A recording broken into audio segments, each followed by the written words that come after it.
அமாவாசை இரவு. உலகமே அமைதியா இருக்கிற நேரம். காட்டு கூட சத்தம் இல்லாம நடக்கிற மாதிரி இருக்கும் அந்த நேரம். அந்த இரவுல தான் சில ஊர்ல, சில கோயில்ல ஒரு விசித்திரமான விஷயம் நடக்கும்னு பெரியவங்க சொல்லுவாங்க. இந்த ஊர்ல ஒரு பழைய சிவன் கோயில் இருக்கு. காலத்தாலே கருப்பாயிட்ட சுவர்கள், விளக்கு எரியாத மண்டபம். ஆனா உள்ளுக்குள்ள போனா ஒரு அமைதி இருக்கும். அமாவாசை நாள்ல மட்டும் அந்த கோயில்ல தீபம் தானா எரியும். நான் அப்பா தாத்தா எல்லாம் சொல்லுவாங்க. அந்த இரவுல யாரும் தனியா நடக்க மாட்டாங்க. ஏன்னா கோயில் மணி தானா ஒலிக்கும். காற்று திசை மாறும். நாய் கூட ஊர் நடுவுல உளரும். அப்போதான் எல்லாரும் சொல்லுவாங்க, இப்போ ஈசன் நடக்க ஆரம்பிச்சார். அந்த அமைதியை கிழிச்சுக்கிட்டு ஒரு சத்தம் வரும். மெதுவா மெதுவா. உருமி ஒலிக்கும். மேளம் அடிக்கும். தம்முரு முழங்கும். அந்த சத்தத்தோட சேர்ந்து ஒரு காலடி சத்தம். அந்த காலடி சத்தம் கேட்டா போதும், உடம்புக்குள்ள மின்சாரம் ஓடும். கண்ணை மூடி கேட்டா சிவன் நடக்கிற மாதிரி இருக்கும். அந்த நேரத்துல தான் தாண்டவம் ஆரம்பம்.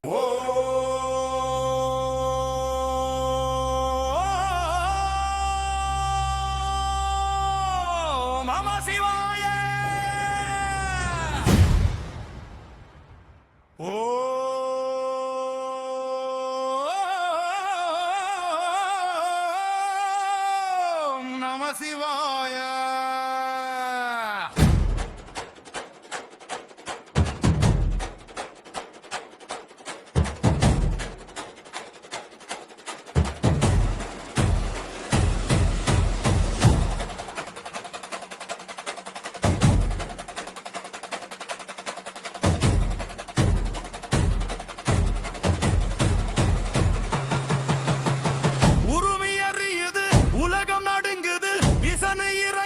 என்று காற்று கத்துது.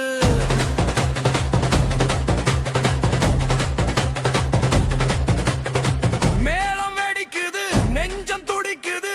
சிவனின் பாதம் பட்டா பூமி கிழியுது.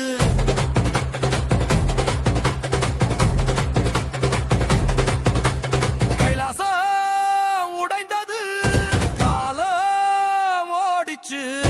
அழிவு என்னது, ஆதி வந்தா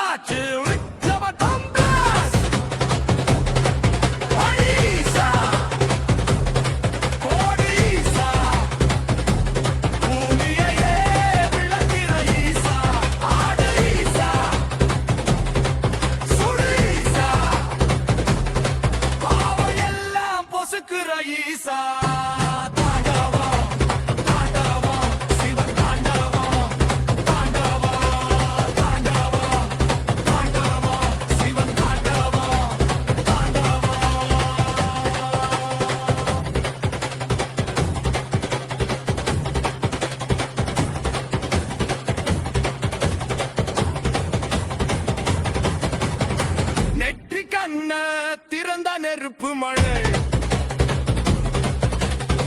அதர்மம் செய்தவனுக்கு இறப்பு மழை. சாம்பல் பூசிய உடம்பு சக்தியா எரியுது. பாம்பு சுற்றியாகிற தெய்வம் பயத்தை கிழிக்குது. சம்போ சங்கரா ஹர ஹர மகாதேவா.